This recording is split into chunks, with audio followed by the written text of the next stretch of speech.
యువకుడిగా విద్యావంతుడిగా రాజకీయాల్లోకి వచ్చారు. ఎంపీటీసీ సభ్యుడిగా సర్పంచ్గా ఎన్నికయ్యారు.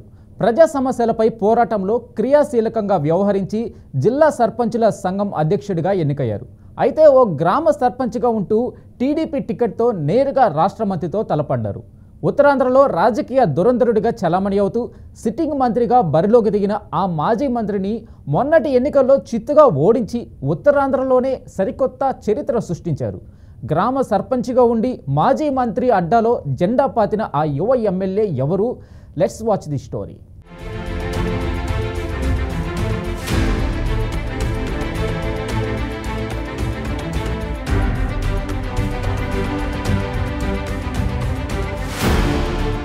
ఉత్తరాంధ్ర ఉద్యమాల కిల్లా, అచేతనంగా ఉన్న ప్రజలను చైతన్యం చేసిన జిల్లా.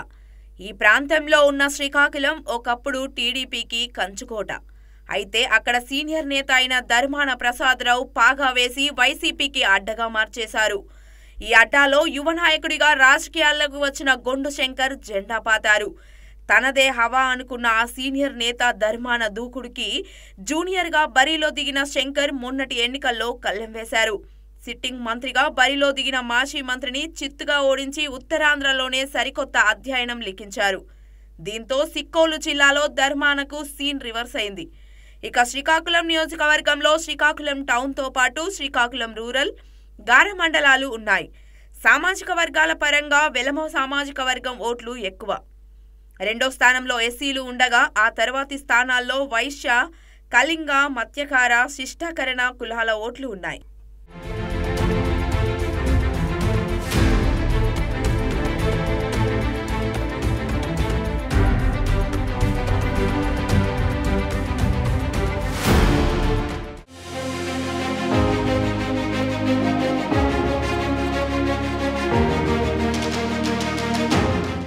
విద్యావంతుడిగా రాజకీయాలను అవగతం చేసుకుంటూనే యువకుడిగా రాజకీయాల్లోకి వచ్చారు. ఎంపీటీసీ సభ్యుడిగా సర్పంచ్గా ఎంపికయ్యారు. ప్రజా సమస్యలపై పోరాడడంతో క్రియాశీలకంగా వ్యవహరించడంతో జిల్లా సర్పంచుల సంఘం అధ్యక్షుడిగా, రాష్ట్ర పంచాయతీరాజ్ ఛాంబర్ సభ్యుడిగా కొనసాగారు. దీంతో ధర్మానకు చెక్ పెట్టాలనుకున్న టీడీపీ అధినేత చంద్రబాబు శ్రీకాకుళం నుండి శంకర్కు టికెట్ ఇచ్చారు. ఓ గ్రామ సర్పంచ్ను నేరుగా రాష్ట్ర రెవెన్యూ మంత్రితో తలబడే స్థాయి కల్పించడంతో టీడీపీ క్యాడర్ కూడా హ్యాపీగా ఫీల్ అయింది. దీంతో సీనియర్ జూనియర్ మధ్య ఆసక్తికరంగా మారిన ఆ సమరంలో జూనియర్ గొండు శంకర్ పైచేయి సాధించారు. దీంతో ఉత్తరాంధ్రలో అప్పటి వరకు రాజకీయ దురంధరుడిగా చలామణి అవుతున్న మాజీ మంత్రి ధర్మాన హవాకు చెక్ పడింది.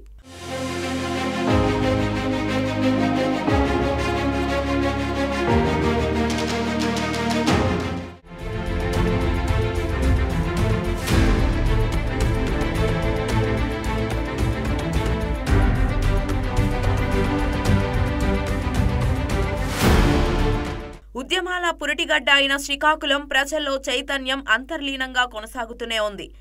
అందుకే ప్రజా తీర్పు వినూత్నంగా ఉంటుంది. అయితే టీడీపీ ఆవిర్భావం తర్వాత 1985 నుంచి 1999 వరకు శ్రీకాకుళంలో 4 సార్లు మాజీ ఎమ్మెల్యే గుండా అప్పల సూర్యనారాయణ ఎమ్మెల్యేగా గెలుపొందారు.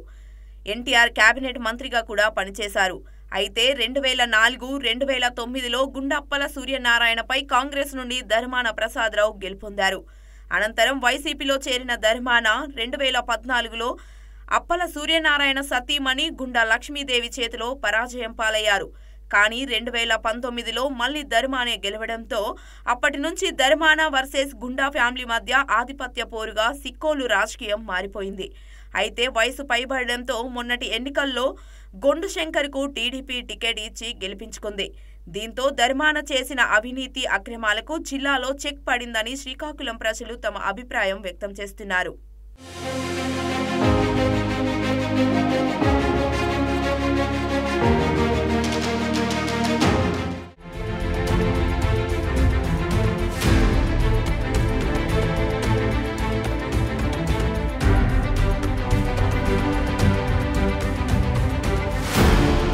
తొలిసారి ఎమ్మెల్యేగా గెలిచిన గొండు శంకర్ నియోజకవర్గంలో అభివృద్ధి పనులకు శ్రీకారం చుట్టారా?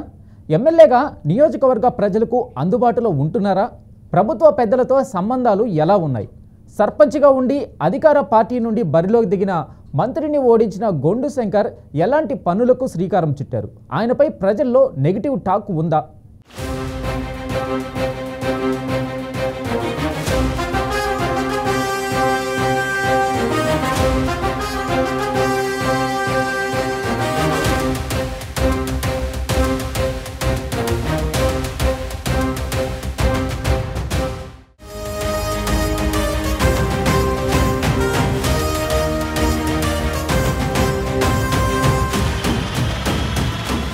సర్పంచ్గా ఉండి ఏకంగా ఎమ్మెల్యే సీటు కొట్టేసిన గొండు శంకర్ సీనియర్ మంత్రిగా ఉన్న ధర్మాన ప్రసాద్ను మట్టి కరిపించారు.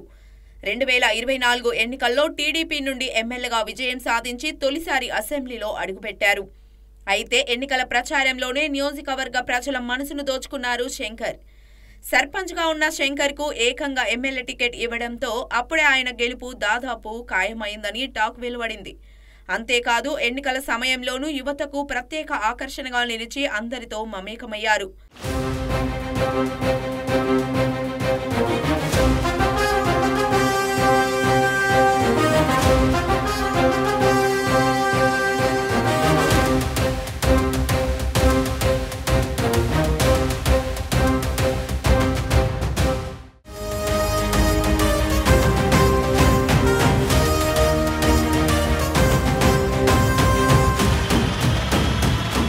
ఇక ఎమ్మెల్యేగా గొండు శంకర్ పలు అభివృద్ధి కార్యక్రమాలకు శ్రీకారం చుట్టారు. సొంత ఖర్చులతో అన్నా క్యాంటీన్ ద్వారా పేదలకు ఉచిత భోజనం పెడుతున్నారని నియోజకవర్గ ప్రజలు ఆయన అనుచరులు చెబుతున్నారు. 80 లక్షల సాగునీటి కాల్వలు మరమ్మతులు చేయించి పంటలు పండించే విధంగా చర్యలు తీసుకుంటున్నారు. కోడి రామ్మూర్తి స్టేడియం ఆధునీకరణ పనులకు శ్రీకారం చుట్టారు. కళింగపట్నం లిఫ్ట్ ఇరిగేషన్ ద్వారా సాగునీరు అందించే ప్రయత్నం చేశారు.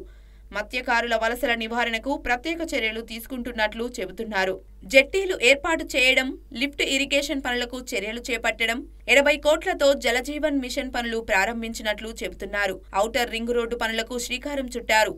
200 కోట్లతో పారిశుద్ధ పనులు, డ్రైనేజీ వ్యవస్థలు ఏర్పాటు చేస్తున్నామంటున్నారు. కూటమి ప్రభుత్వం ఏర్పాటైన తర్వాత రైతులందరికీ సాగునీరు అందాలనే ఉద్దేశంతో మొత్తం మా ఆర్ఎంసీ కానీ, బైరుదేశిగడ్డ కానీ, అలాగే నారాయణపురం కాలువలన్నీ విజిట్ చేసి అడ్డంకులన్నీ తొలగించి ప్రభుత్వం తక్షణ నిధుల నుండి 80 లక్షలు శాంక్షన్ చేయించి గౌరవ రాష్ట్ర మంత్రివర్యులు అచ్చెన్నాయుడు గారు, అలాగే కేంద్ర మంత్రి రామ్మోహన్ రెడ్డి గారు అంతా రివ్యూ పెట్టి అవన్నీ చిన్న చిన్న రిపేర్లు చేయించి సాగునీరు అందించాం. రైతులందరికీ టైలాండ్కి నీరు వెళ్ళింది. ఈవేళ పంటలు బాగా పండాయి, అందరూ సంతోషంగా ఉన్నారు. ఇది మొదటిది. రెండవది, మేము వచ్చిన వెంటనే కోడి రామ్మూర్తి స్టేడియం పనుల్ని టెండర్ ఖరారు చేసి పనులు మొదలుపెట్టి ఈరోజు 2 స్లాబ్లు వేసి ప్లాస్టింగ్స్ అన్నీ చేసుకుంటున్నాయి. అది నడుస్తుంది. మూడవది, ఏదైతే మనకి అత్యంత నరకానికి దారిలాగా ఉండే రైల్వే స్టేషన్ రోడ్డుని మేము ఇమ్మీడియట్గా స్టార్ట్ చేయించాం. కాంట్రాక్టర్ బెటమిన్కి డబ్బులు లేదంటే 205.8 టన్నులు బెటమిన్ ఇప్పించాం. ఇప్పుడు 15 కోట్ల డబ్బులు గత ప్రభుత్వం బకాయిల్ని చెల్లించి పరుగులు పెట్టిస్తున్నాం. అది కూడా 6 నెలల్లో ఆ పనులన్నీ కూడా పూర్తి చేస్తాం.